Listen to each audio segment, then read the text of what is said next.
Back of the mind I can sense कि आप दोनों एक दूसरे के इमोशनल सपोर्ट सिस्टम थे। आप दोनों ही एक दूसरे पर निर्भर रहा करते थे। व्यूअर, आप अपने पर्सन को विजुलाइज करिए और मैं आपके और आपके पर्सन के लिए कार्ड स्प्रेड करता हूँ।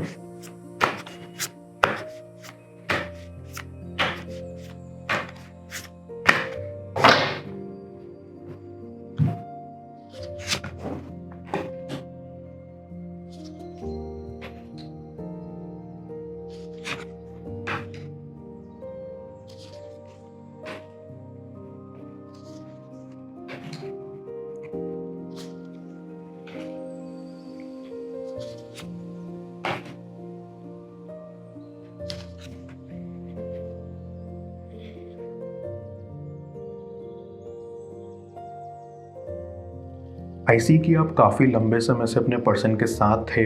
आप दोनों के बीच शुरुआत में सब अच्छा था, लेकिन आपके कनेक्शन में चीज़ें बहुत जल्दी ख़त्म हो गई थी। आप दोनों का रिश्ता बहुत जल्दी ख़त्म हो गया था। या तो आपके पर्सन ने आपको छोड़ दिया था या आप इस कनेक्शन से दूर चले गए थे।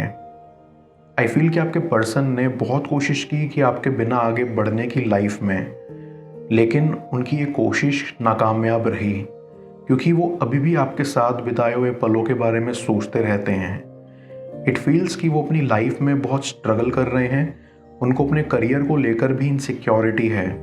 कहीं ना कहीं उनको ऐसा भी लगता है कि वो अपने इंटेंशंस को लेकर क्लियर नहीं है। और हो सकता है कि आपका पर्सन ये सेपरेशन टाइम का यूटिलाइज कर रहा हो अपने इंटेंशंस को फिगर आउट करने में। आई गेट अ वाइब कि आपके बीच में सेपरेशन इसलिए आया क्योंकि आपको अपने पर्सन के बिहेवियर में चेंजेस नज़र आने लगे थे एंड आपके पर्सन को भी लगा कि आप उनसे फ्रस्ट्रेटेड हो चुके हो। बट आई बिलीव कि आपके पर्सन खुद की फ्रस्ट्रेशन से बहुत फ्रस्ट्रेटेड थे। उनको समझ नहीं आ रहा था कि उनको इस कनेक्शन से क्या चाहिए, और इसी बात से वो काफ़ी डरे हुए भी थे। उनको ऐसा लगता था कि वो आपको कैसे फेस करेंगे, क्योंकि आप तो उन्हें बहुत प्यार करते थे, लेकिन वो अपनी फीलिंग्स को लेकर अनश्योर थे। वन थिंग्स फॉर श्योर कि आपके पर्सन बहुत ऑनेस्ट थे आपके साथ।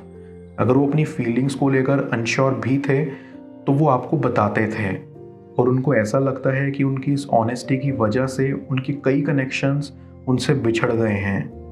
आज भले ही आप दोनों एक दूसरे से अलग हैं, लेकिन आपके पर्सन आज भी पीछे मुड़कर अपनी पास्ट लाइफ को देखते हैं और होप करते हैं कि काश आप उनकी लाइफ में दोबारा आ सको। आई गेट अ वाइब कि शुरुआत में आपके पर्सन को अपनी फीलिंग्स को लेकर बहुत श्योरिटी थी, और इस चीज़ का उन्हें कभी कभी घमंड भी था। उनको ऐसा लगता था कि वो आपके लिए परफेक्ट मैच हैं और आपको उनसे बेटर कोई पर्सन मिल ही नहीं सकता। लेकिन टाइम के साथ साथ जब वो कन्फ्यूजन्स के बीच में घूमना शुरू हुए, तब उन्हें ये रियलाइज़ हुआ कि आप उनसे अच्छा डिज़र्व करते हैं जो अपनी फीलिंग्स को लेकर श्योर हों। बट डीप डाउन वो ये भी नहीं चाहते कि आप किसी और को चाहने लग जाओ। आई सी कि आपका पर्सन थोड़ा जेलस टाइप का है। वो अक्सर उन लोगों से जलना शुरू हो जाते थे जो आपके करीब आने की कोशिश करते थे। उनको इनसिक्योरिटी हो जाती थी और कभी कभी ओवर पोजेसिवनेस भी, और आप उनके इस बिहेवियर से कभी कभी परेशान हो जाते थे। But one things for sure कि वो आपके आसपास रहना पसंद करते थे। उनको बहुत खुशी होती थी जब आप उन्हें अपने सर्कल में शामिल करते थे। उनको ऐसा लगता था कि आप उनको अपना मानते हो, और आज वो इसी फीलिंग को याद कर रहे हैं और इस कनेक्शन के बारे में ओवर थिंकिंग कर रहे हैं। आई स्ट्रांगली फील कि आपके पर्सन को फीलिंग्स एडमिट करना पसंद नहीं था। उनको ऐसा लगता था कि फीलिंग्स एक्सप्रेस करने से वो कमज़ोर दिखने लगेंगे और आपकी नज़रों में अपनी वैल्यू खो देंगे। इसीलिए उन्होंने आपको कभी अपनी ट्रू फीलिंग्स शेयर नहीं करी। इस वजह से आप भी इस कश्मकश में उलझे रहे कि आपका पर्सन आपको प्यार करता है या नहीं। आई सी कि आप आपके पर्सन की लाइफ का बहुत इंपॉर्टेंट पार्ट हो। आप में जो क्वालिटीज़ थी वो आपके पर्सन बहुत अप्रिशिएट करते हैं।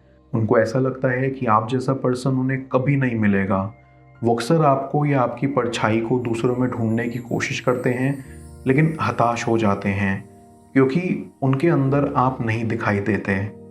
आई फील कि आपका पर्सन इसलिए मूव ऑन नहीं कर पाया क्योंकि उनका ये विश्वास है कि कनेक्शन का कोई स्पिरिचुअल कनेक्शन है। उनको लगता है कि भगवान ने आपको उनके लिए ही भेजा है, और आपकी जोड़ी ऊपर से ही लिखकर आई हुई है। इसीलिए वो इंतज़ार कर रहे हैं कि कब उन्हें कोई इशारा नज़र आए और वो आपके पास आए। आपका पर्सन अपनी लाइफ को अंधेरे में रखे हुए है और वो सिर्फ इस वजह से कि वो एडमिट नहीं कर पा रहे अपनी फीलिंग्स आपको लेकर। अंदर से वो जानते हैं कि वो आपको बहुत पसंद करते हैं और आपके साथ फ्यूचर स्पेंड करना चाहते हैं, लेकिन बाहर से वो एक्सप्रेस करने में असमर्थ हैं और यही चीज़ उनकी खुशियों पर रोक लगा के बैठी हुई है। आपको भी आपके पर्सन के द्वारा किए गए एक्शंस बहुत हर्ट किए। आप चाहते थे कि आपको क्लैरिटी मिल सके ताकि आप कंफ्यूज ना रहें।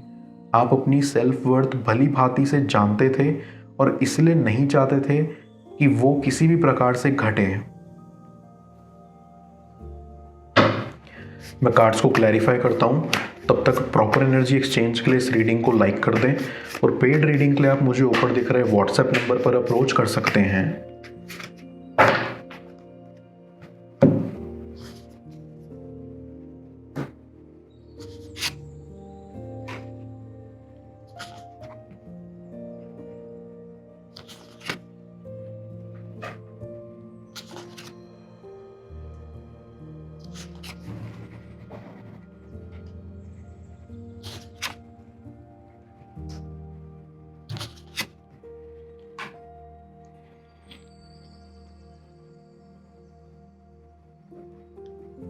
आई सी कि अब आपके पर्सन को रियलाइज़ हो रहा है कि उन्हें अपनी फीलिंग्स एक्सप्रेस कर देनी चाहिए और खुद पर खुद भी एडमिट करनी चाहिए, क्योंकि अब वो काफ़ी थक चुके हैं अपने आप से लड़ते लड़ते। वो अपनी लाइफ में खुशियाँ चाहते हैं और एक नया बदलाव, और इसीलिए वो सोच रहे हैं कि वो अपने ऊपर काम करें, अपने थॉट्स में परिवर्तन लाएं और आपको भी अपना एक नया अवतार दिखा के खुश करें। डीप डाउन आई सी कि पहले आपके पर्सन को लगता था कि आप उन्हें कंट्रोल कर रहे थे और उनकी फीलिंग्स आपको लेकर परमानेंट नहीं थी, बट अब उन्हें ये एहसास हो गया है कि उनकी फीलिंग्स कहीं नहीं जा रही और वो आप तक ही स्टक्ड हैं। उनको ये भी विश्वास हो गया है कि आप उन्हें कंट्रोल नहीं कर रहे, बल्कि वो आपको कंट्रोल करने की कोशिश कर रहे थे, और ये सब सोचकर उन्हें बहुत पछतावा होता है। उनको लगता है कि उन्होंने आपके साथ बहुत गलत रवैया अपनाया और इसीलिए अब वो आपसे माफ़ी मांगना चाहते हैं। आपके पर्सन को ये भी डर लगता है कि आप उन्हें रिजेक्ट कर सकते हो या आपके अंदर उनके लिए कोई फीलिंग्स नहीं हो सकती, या आप उनमें इंटरेस्ट खो चुके हो। बट वो अपने आप को प्रिपेयर करने की कोशिश कर रहे हैं कि अगर ऐसा होता है तो वो खुद को कैसे संभालेंगे। उन्होंने अब आपकी रिस्पेक्ट करना शुरू कर दी है क्योंकि उनके लिए आपका स्टेटस बहुत हाई है। Back of the mind I can sense कि आप दोनों एक दूसरे के इमोशनल सपोर्ट सिस्टम थे। आप दोनों ही एक दूसरे पर निर्भर रहा करते थे, लेकिन आपको अपनी रिस्पेक्ट सबसे प्यारी थी, इसलिए आपने भी कुछ हद तक डिस्टेंस बनाकर रखा और आज भी आप इस कनेक्शन के बारे में सोचते हो। आई स्ट्रांगली फील कि आपके पर्सन बहुत बेसब्री से चाहते हैं आपके पास वापस आना, क्योंकि काफ़ी लंबे समय तक अलग होने के बाद उनको आपकी कमी खल रही है और वो इस कमी को जल्द से जल्द भरना चाहते हैं। उनको ऐसा भी लगता है कि उनको अपने आप में कॉन्फिडेंस लाने की ज़रूरत है अगर उनको आपको फेस करना है तो। उन्हें डर है कि वो कहीं घबरा ना जाएं और सब खराब ना हो जाए। भले ही उनके एक्शंस प्रूव ना कर पाएं कि वो आपको कितना चाहते हैं, लेकिन उनकी वाइब्स और एनर्जी ज़रूर प्रूव करेंगी। ऐसी कि आपका पर्सन आपको हर्ट नहीं करना चाहता था पास्ट में, लेकिन उनसे अनइंटेंशनली सब हो गया। ना ही वो आपका कभी बुरा चाहते थे, वो हमेशा आपको आगे बढ़ते हुए देखना चाहते थे और अब भी वो उम्मीद करते हैं कि आप आगे ही बढ़ रहे हो, लेकिन उनके अंदर एक ये भी आस है कि आप उन्हें याद करते रहो। आपका पर्सन इस कनेक्शन को लेकर काफ़ी एंग्शियस भी रहता है। वो अक्सर आपको इमेजिन करके खुश हो जाया करते हैं, क्योंकि उन्हें लगता है कि उनके सपने हकीकत में पता नहीं बदलेंगे भी या नहीं। पहले उनकी लाइफ में नेगेटिव थॉट्स चलते रहते थे, लेकिन आपके आने से उनकी लाइफ में काफ़ी पॉजिटिविटी आई थी, लेकिन आपके जाने के बाद फिर वही उनकी लाइफ नकारात्मक विचारों से भर गई। बट अब वो कोशिश कर रहे हैं अपनी लाइफ में, अपने थॉट्स में पॉजिटिविटी लेके आने की। आई बिलीव कि आने वाले कुछ वीक्स में आपकी ज़िंदगी बदलने वाली है। आपको वो सब हासिल हो जाएगा जो आप चाहते हो। आपका पर्सन आपसे माफ़ी मांगने आएगा और इस कनेक्शन को आगे बढ़ाने की गुजारिश करेगा। इट फील्स कि आपकी ज़िंदगी खुशियों से भरने वाली है और आप जल्दी अपने पर्सन के साथ बंधने वाले हैं। आपकी एक बहुत खूबसूरत फैमिली भी होगी अपने पर्सन के साथ। मैं ओरेकल ऑफ द फेरीज की मदद से यूनिवर्स से आपके लिए एडवाइस पूछता हूँ। देखते हैं यूनिवर्स आज आपको क्या एडवाइस करना चाह रहा है।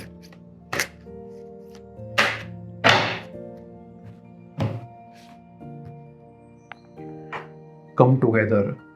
ये फेरी आपको इस समय दिखाना चाहती है कि साथ आने के लिए एक से ज़्यादा हाथ लगते हैं एंड आपको भी अपने पार्टनर का कंट्रीब्यूशन यहाँ आगे चल के मिलेगा। ये कनेक्शन उन सभी लोगों के लिए एक एग्जाम्पल सेट करेगा जो अभी भी साथ नहीं आए हैं। ये फेरी यूनिवर्स से आपको ये मैसेज देना चाहती है कि परहैप्स आप अभी अकेले हो, लेकिन आपका साथ देने यूनिवर्स किसी को आपकी लाइफ में भेज रहा है। आपको उस पर्सन के साथ मिलकर काम करना है एंड यूनिवर्स का ये गिफ्ट एक्सेप्ट करना है।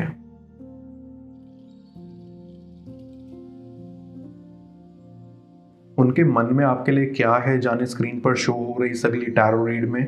पेड पर्सनल रीडिंग के लिए आप मुझे ऊपर दिख रहे व्हाट्सएप नंबर पर अप्रोच कर सकते हैं। मैं मिलता हूँ आपसे दोबारा अगली टैरो रीडिंग में। Till then, bless you.